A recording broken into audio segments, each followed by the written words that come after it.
Deterrence is the art of producing in the mind of the enemy the fear to attack.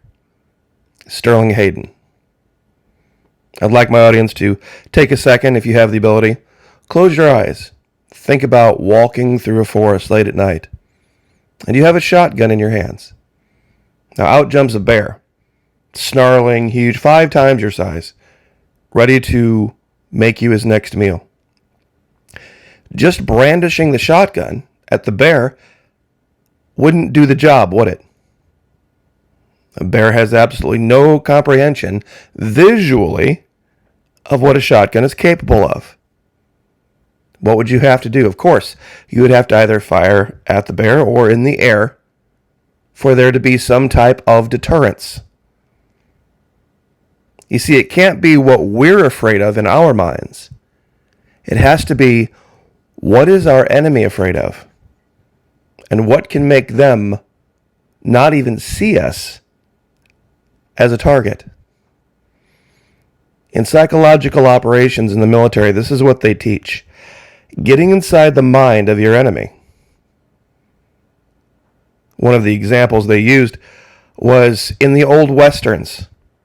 There would be, of course, the cowboys that would be galloping along, and then all of a sudden a huge group of Indians would come at them.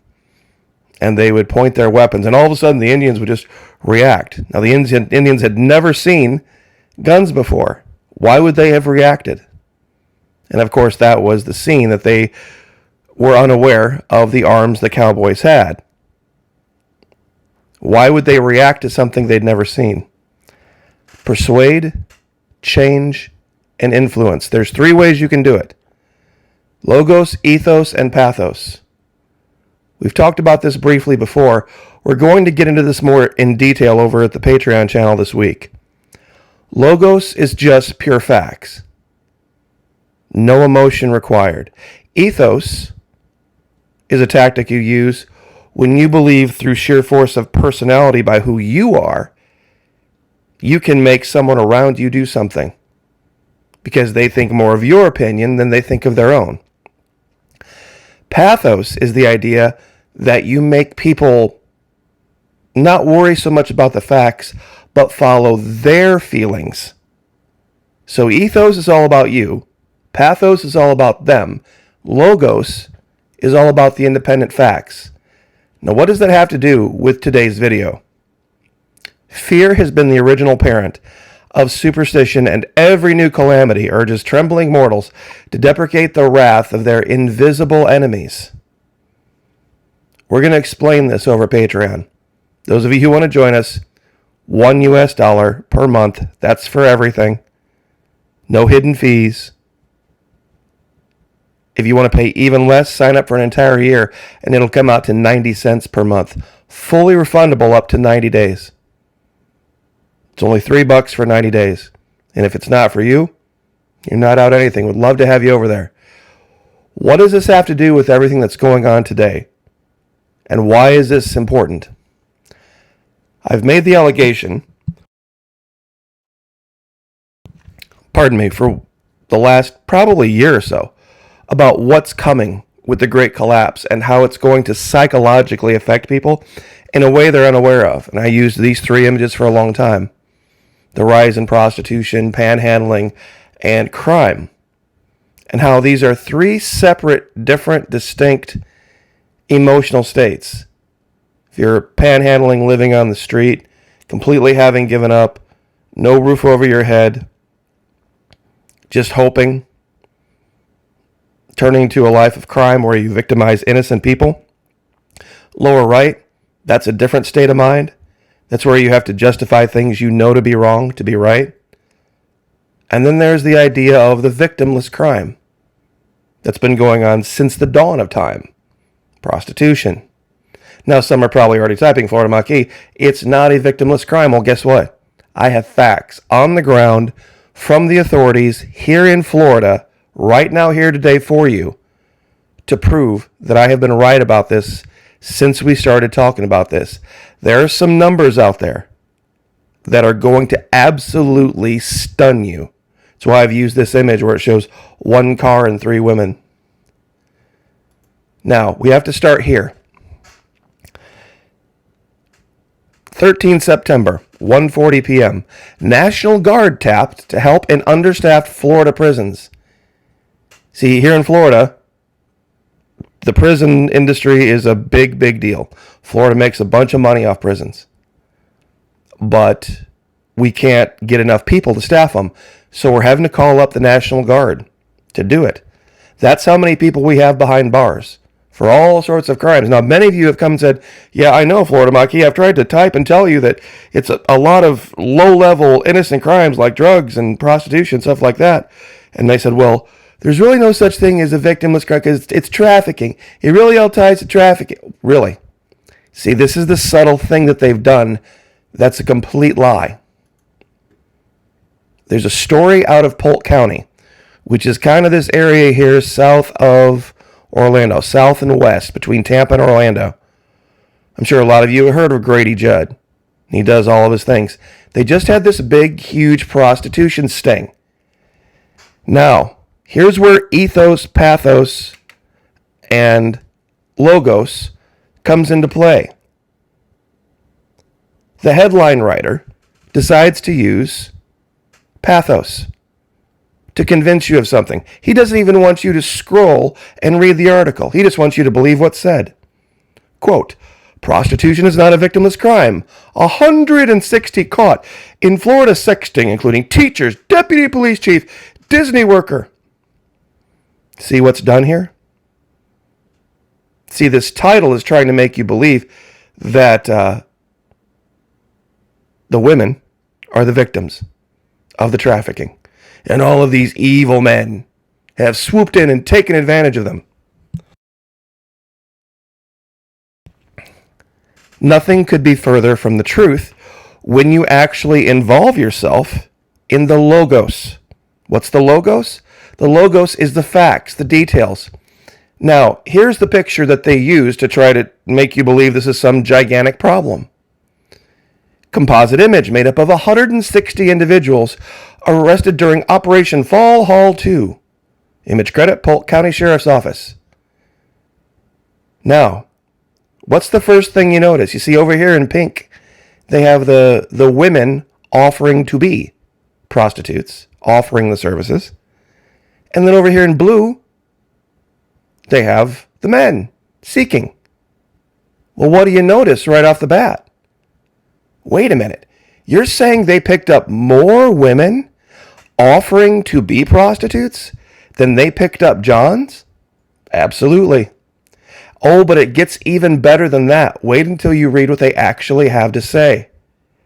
A sexting operation in Florida resulted in 160 arrests during a week-long human trafficking operation. Yeah, human trafficking, whatever. You see, this is the crap that they do here. Including a Georgia deputy police chief, a correctional officer, 2 high school teachers, and a Disney employee.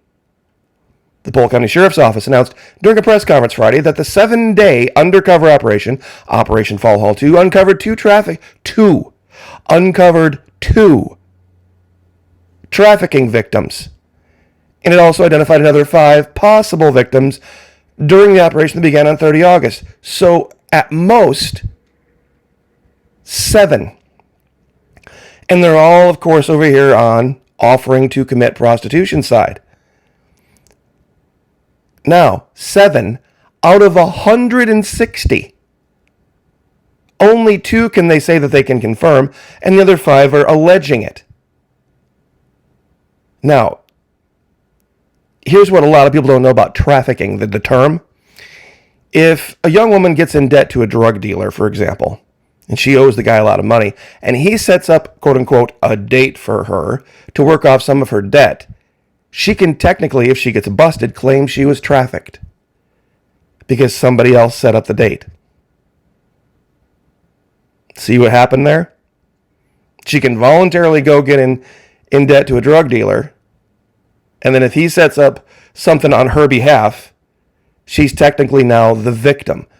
But it gets even better than that. Now remember, I have the exact numbers here. Hold on. 86 women and 65 men in their sting. And it took them a week. But to even get the 65 men, that's basically 53% women, 40% men, they picked up 9 on other charges. So that they didn't even get them into the whole prostitution thing. So it's wildly lopsided, women seeking money versus men seeking companionship. But it gets even better. The first thing they, of course, want to do is go over the numbers for them. 52 felonies, 216 misdemeanors.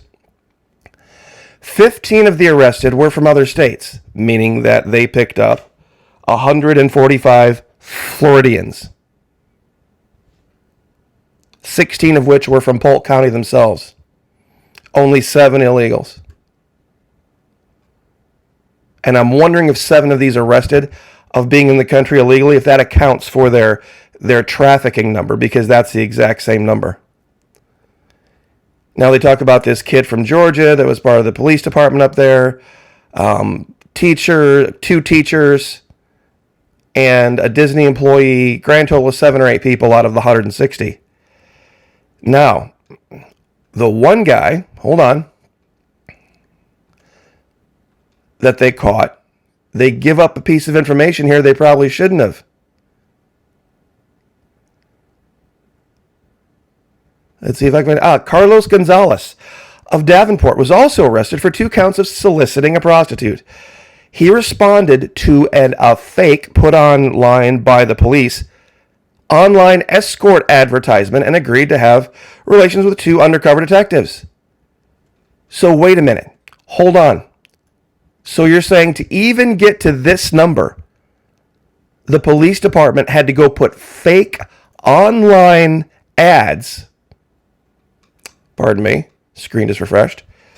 They had to go put fake online ads out there to lure people in to even get this many Johns. I wonder how many they would have gotten without the ads. Versus this giant amount of women offering services.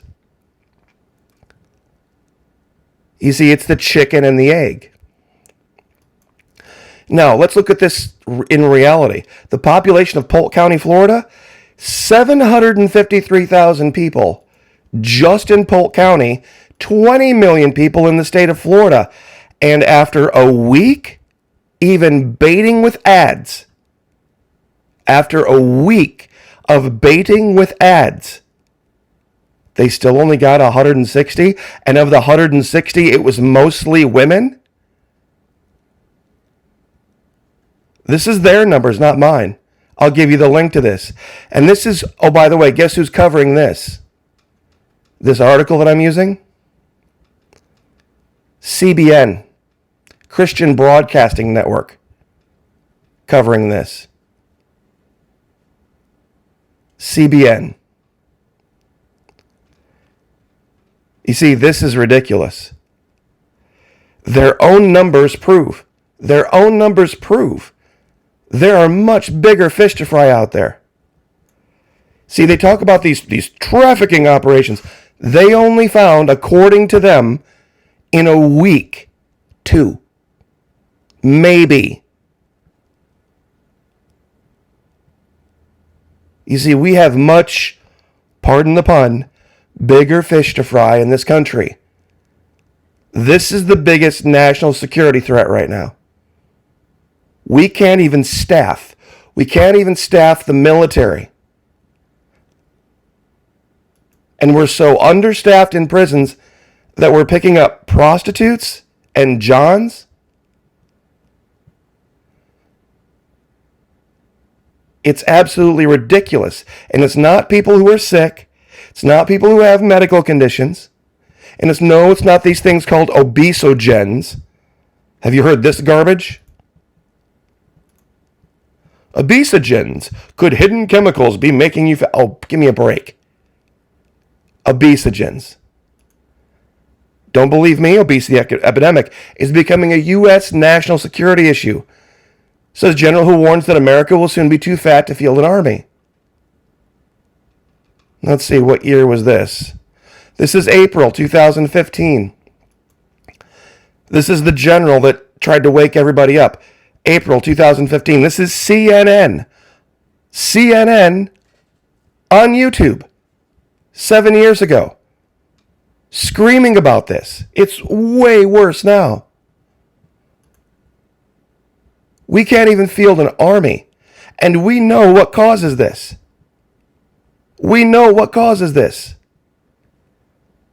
In 1950, if you went to a fast food restaurant and ordered a burger, fries, and a soda, the burger was a little 4-ounce burger, a small fry, and a little 7-ounce soda.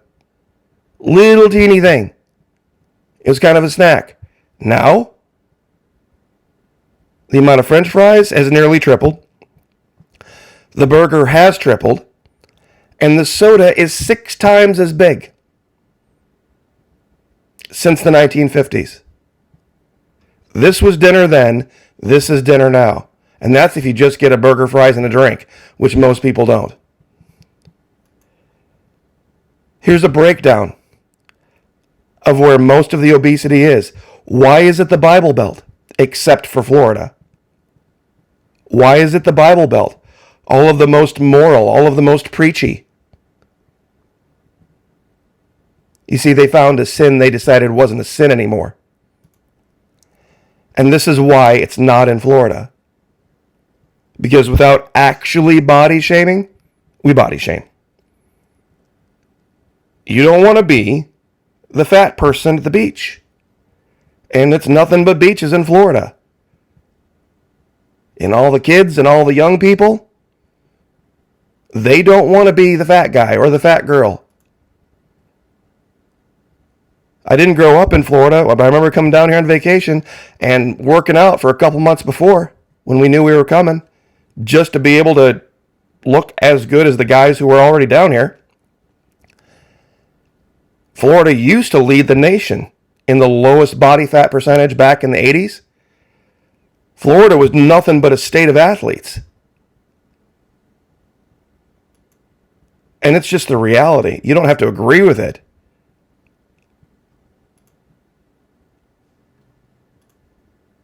Where was I here? Hold on, I think I lost... Here we go. If you want to use the military or you want to use police forces to do something to actually help this country, to help people get away from poison, start shutting these places down. I mean, literally just shut them down. Some people said, well, Florida Maquis. How can you compare the difference between, say, the drugs that go along with the prostitution and the food that's served at DQ or Subway? Well, I have a real great analogy for this. This is one of my videos, by the way, Our Great American Divorce, now nearly finalized. There are many people who go to the dentist, get a tooth pulled, right? And when you get a tooth pulled, they give you a couple weeks worth of Vicodin or Percocet. Most people take their 2 weeks worth of Vicodin or take their 2 weeks worth of Percocet. Most people, and they don't become raging drug addicts, do they? Yet look at all the effort that was put in to demonizing opioids. And the huge problem they said that it caused, even though most people didn't become raging drug addicts. Something was done, right? People that eat Burger King, Sonic, Wendy's, McDonald's, Arby's on a regular basis are headed for an early grave. Guaranteed. Now, does that mean everybody who goes there is going to become some giant 600-pound monster? No. But does that mean we don't do anything? And we just let it go? I used this image before. I think it's a perfect one to use. Because I just don't think a lot of Christians look in the mirror. I made the analogy. And virtually nobody stood up for their oath. Pardon me. Nobody stood up for their oath. See, when they go to church and they see all of these morbidly obese people sitting in the pews saying, you know, we don't cheat on our husbands and wives, and we read our Bibles, and we live moral Christian lives, and they go home and do this, they're just deluding themselves. And this could be stopped. This could be fixed. It doesn't have to be allowed. But we're worried about this. We're worried about this. This is the big problem. See, Florida just proved it. It took them a week. Operation Fall Hall 2. And they had to put fake ads out to entrap people.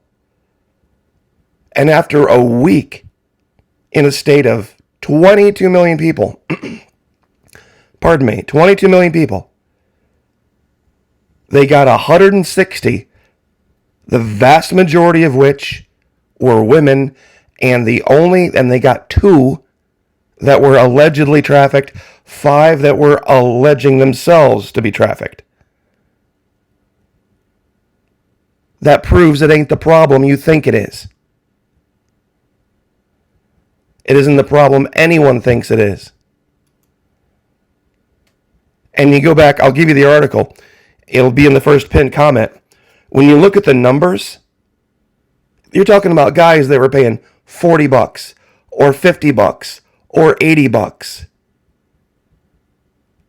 They didn't bust anybody who was actually using a real escort service, paying $300 or $400 a night. But this is the thing now.